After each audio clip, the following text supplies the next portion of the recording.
They said Oakhaven was the safest town in Georgia. They said nothing bad ever happened here. They were wrong. Underneath the Christmas lights, a deadly secret was growing, and when it exploded, no one would ever look at their neighbors the same way again. This is the story of the Christmas that broke a town. Oakhaven, Georgia. Picture postcard perfect, especially when December dressed it in twinkling lights and the scent of wood smoke hung sweet in the chilly air. Wreaths on every door, carols drifting from the town square gazebo, you get the picture. It was the kind of place where folks still waved to each other, where community meant something more than just living on the same street grid. Safe. Predictable. Comforting. Just a peaceful southern town wrapping itself up for the holidays. And right at the heart of it all was Arthur Art Pendelton. You couldn't walk down Main Street without seeing him, usually behind the counter at Pendelton's Provisions, the town's reliable hub for everything from hammers to holiday lights. 49 years old, Art was more than just a shopkeeper. He was a fixture, a friendly face, a man everyone felt they knew.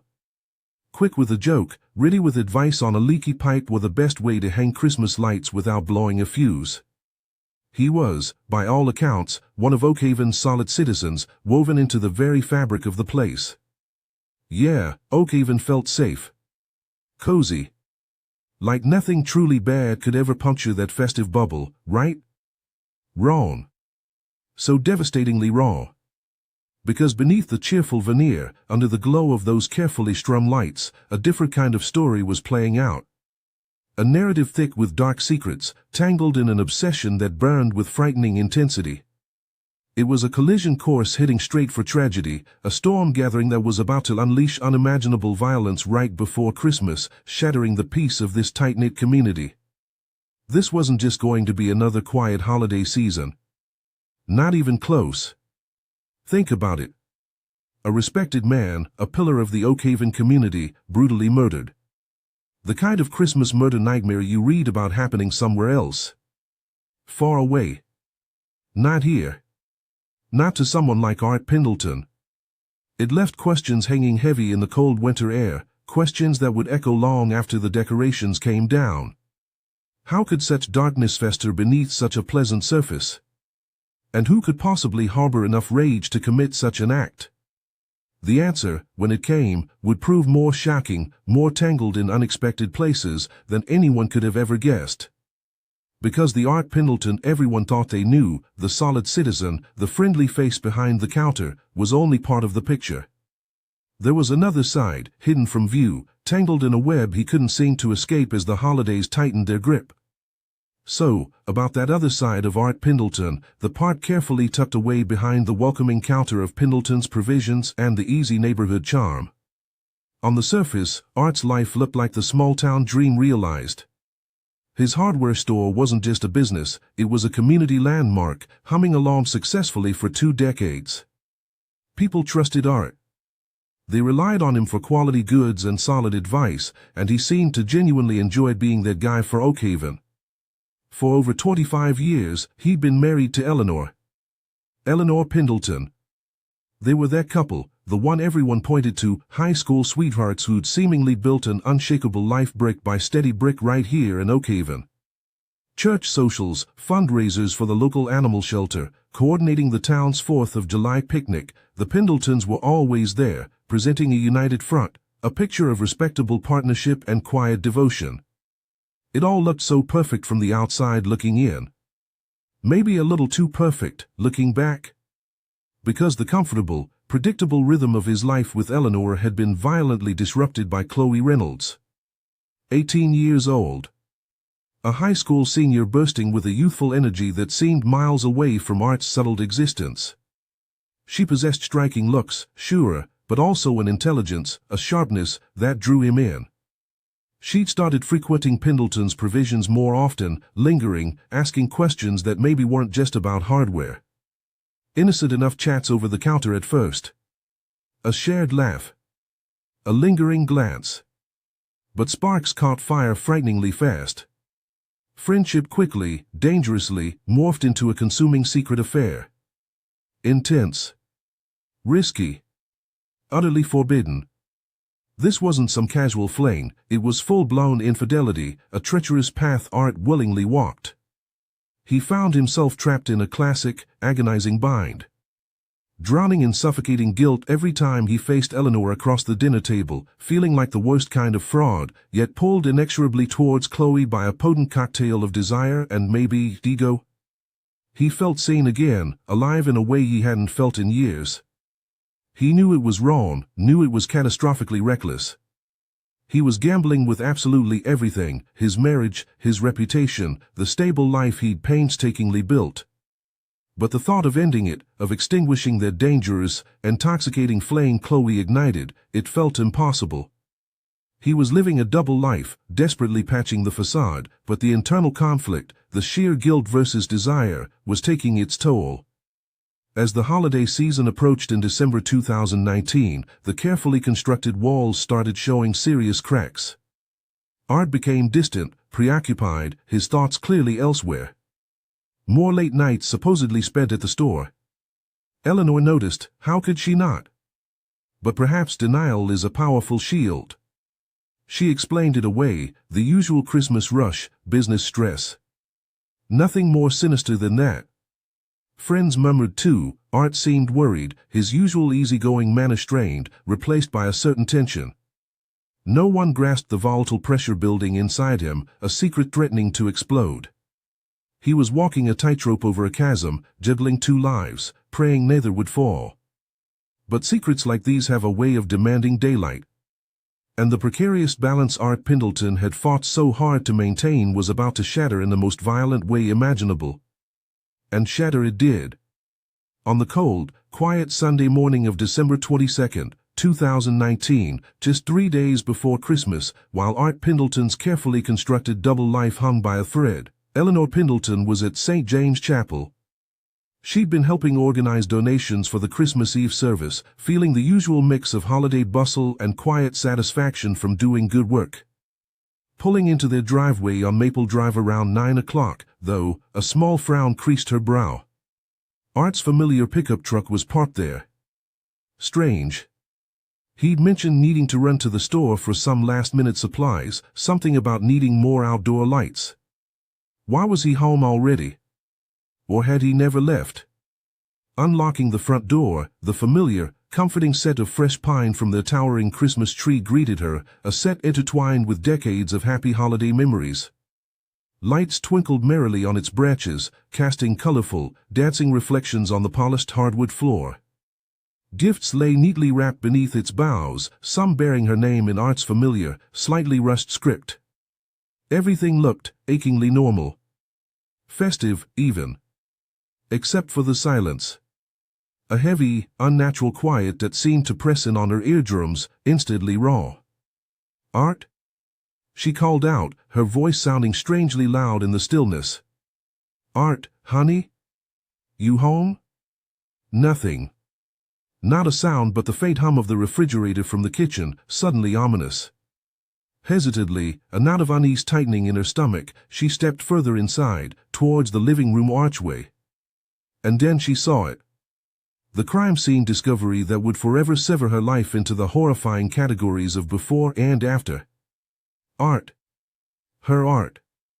Sprawled awkwardly on the floor near the base of the beautifully decorated tree, amidst the scattering of shattered, glittering ornaments and shimmering tinsel. His head. Oh God, his head was a horrifying ruin, soaked in a sickening crimson that clashed violently with the festive rug beneath him. A heavy ball-peen hammer, one she recognized instantly from his workshop workbench, lay discarded a few feet away, horribly stained, obscene in its proximity to the cheerfully wrapped presents.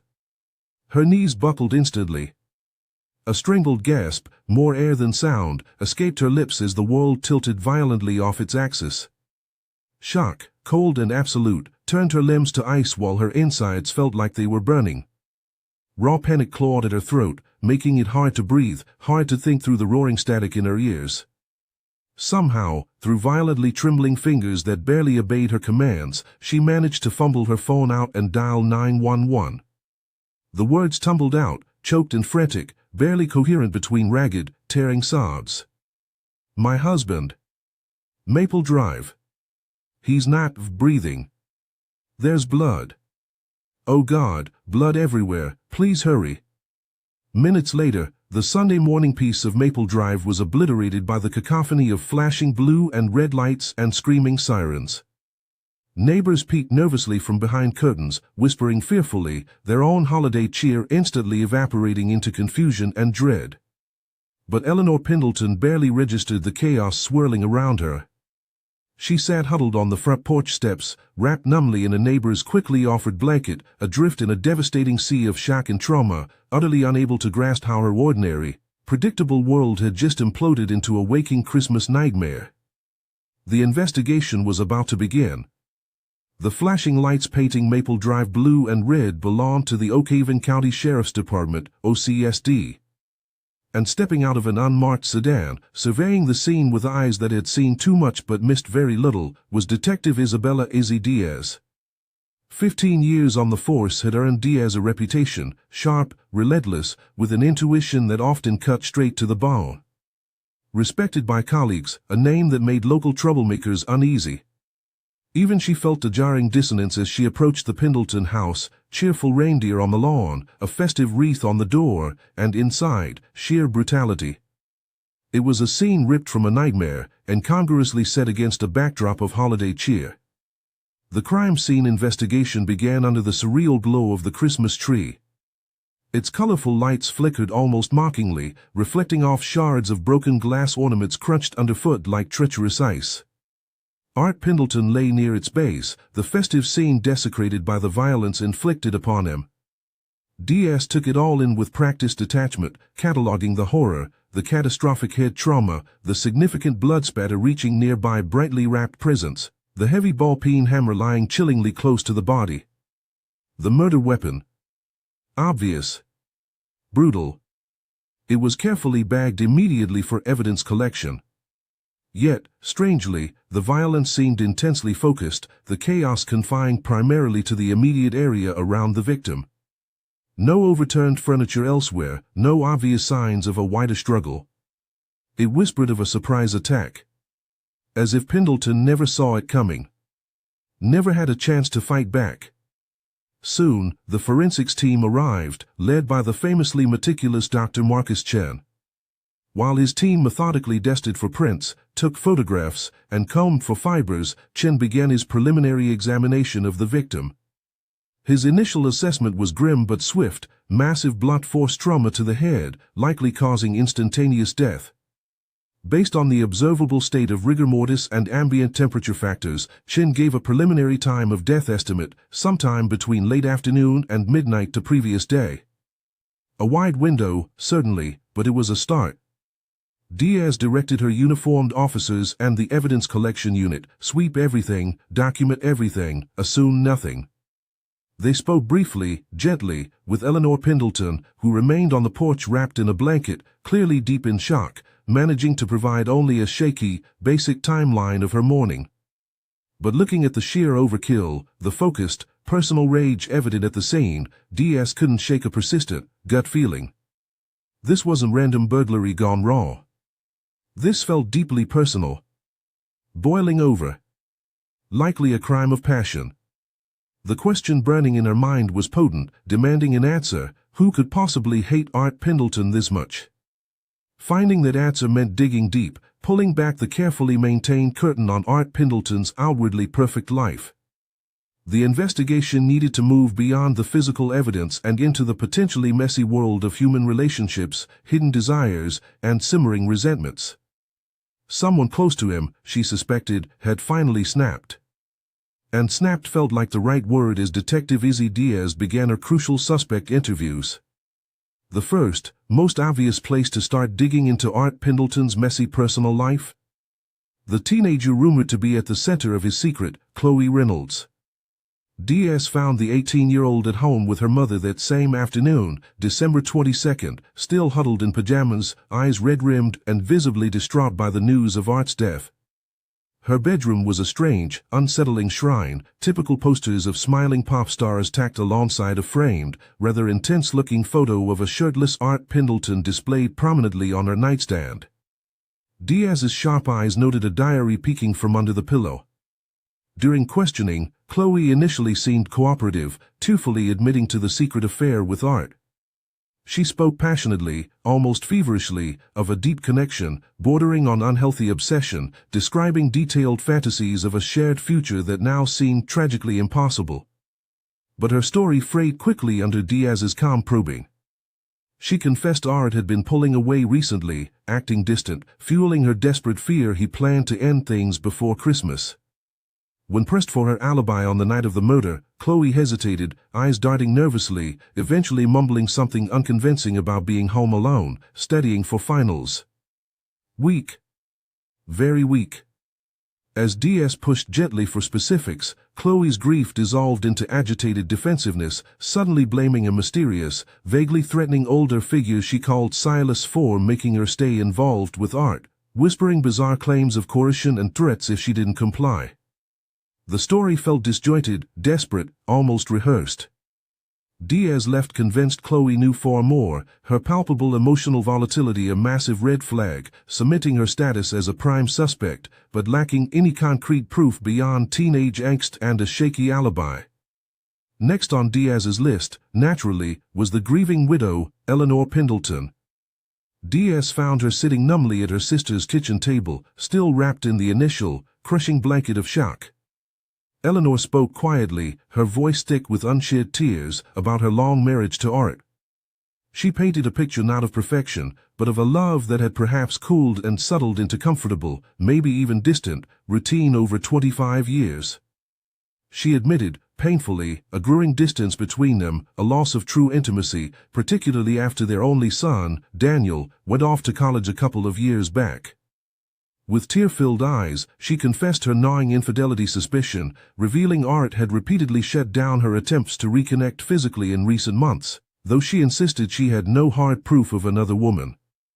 Her alibi for the night of the murder seemed straightforward and easily verifiable, home alone after a church committee meeting, preparing lesson plans for her Sunday school class, went to bed early assuming Art was asleep downstairs in his recliner, as he often did.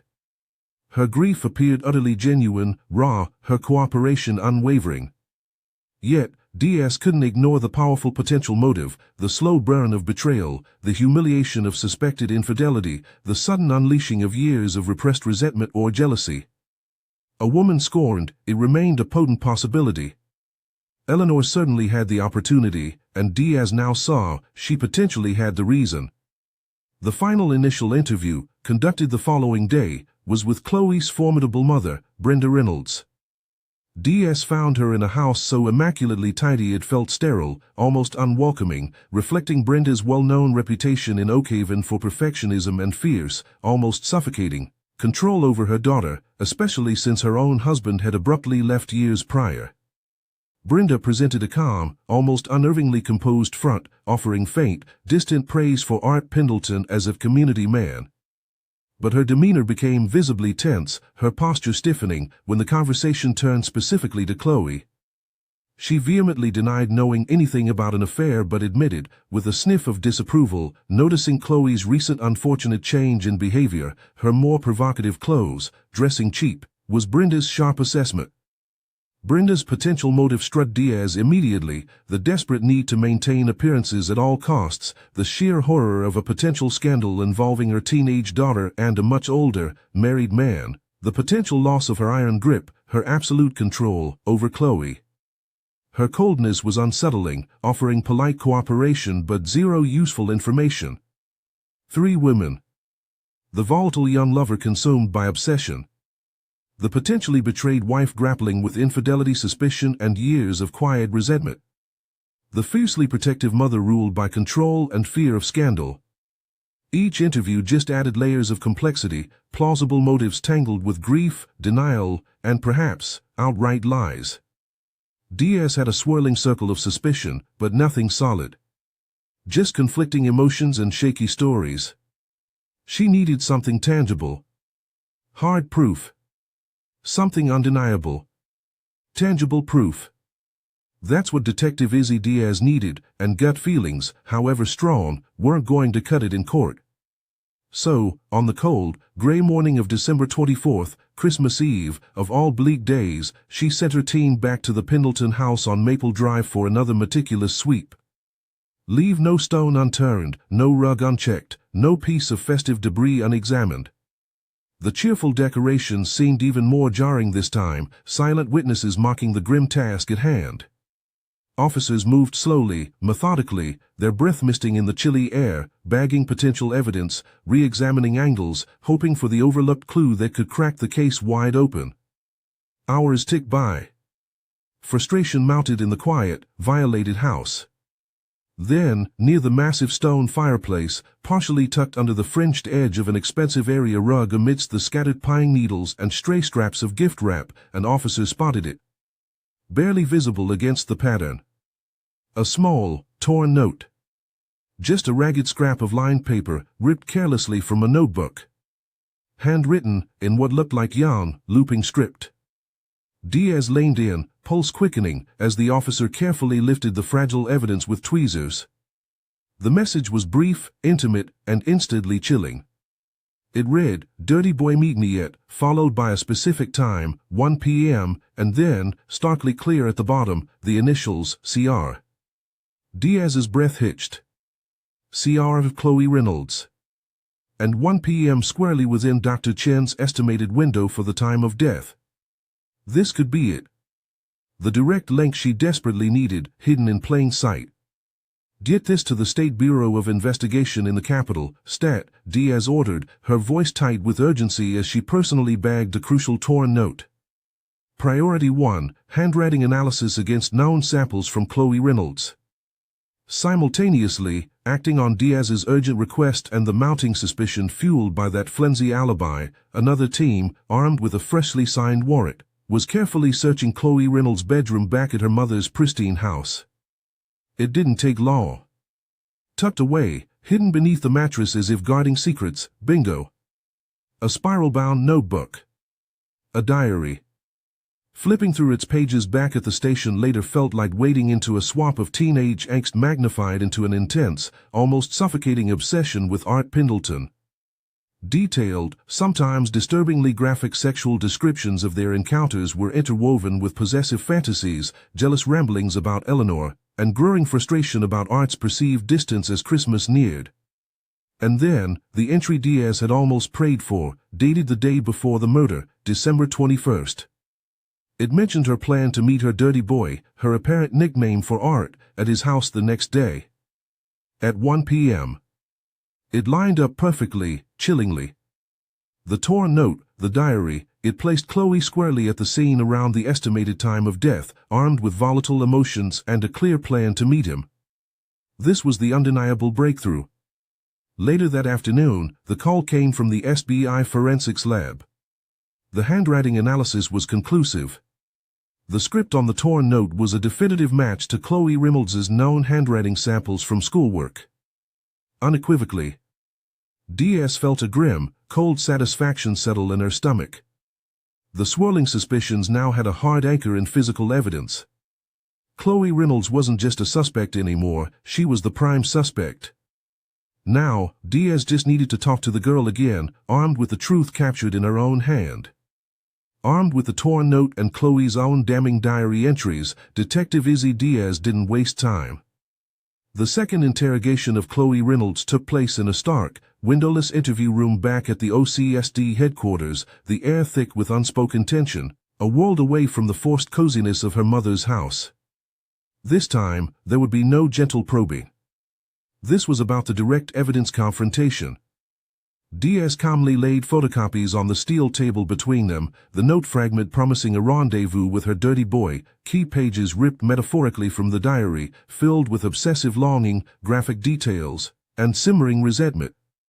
Chloe stared, her face draining of all color, her previous fragile composure shattering like thin ice underfoot. The initial flicker of defiance Diaz had seen before sputtered out completely, replaced by wide-eyed, cornered panic. "It wasn't me. It was Silas. I told you. He made me." Chloe insisted, voice rising hysterically as she launched into a far more elaborate, almost fantastical version of her previous attempted deflection, a desperate confession attempt aimed anywhere but at herself. This Silas, she now claimed breathlessly, wasn't just some vague threat, he was an immensely powerful, shadowy political figure, part of a secret cabal involved in bizarre, strange sexual rituals and satanic practices demanding absolute, unquestioning obedience. According to Chloe's increasingly wild, unbelievable tale, Silas had orchestrated her relationship with Art for his own nefarious purposes, using veiled threats against her family to ensure her compliance, ultimately commanding her to eliminate Art when he threatened to expose their wicked secrets. It was quite a performance, Diaz noted clinically, watching the girl's frantic eyes dart around the room, searching for belief, for escape. A desperate, poorly constructed tapestry woven from transparent lies. Pure fiction designed to shock and confuse. Diaz let her frantic narrative spill out, patiently absorbing the increasingly bizarre details, then calmly, methodically, began dismantling it. She pointed out the gaping inconsistencies, the convenient lack of any verifiable details, the utter absence of any evidence supporting Silas's existence for these supposed rituals. Cornered by logic, seeing the profound disbelief clear on Diaz's impassive face, Chloe abruptly shifted gears. The elaborate Silas narrative vanished in an instant, discarded like a failed costume. "He's not real," she whispered, fat tears suddenly welling, genuine or not, and spilling down her pale cheeks. He's a voice. Just a voice inside my head sometimes. I wasn't myself. I think, maybe I have a mental illness. I wasn't in control of what I did.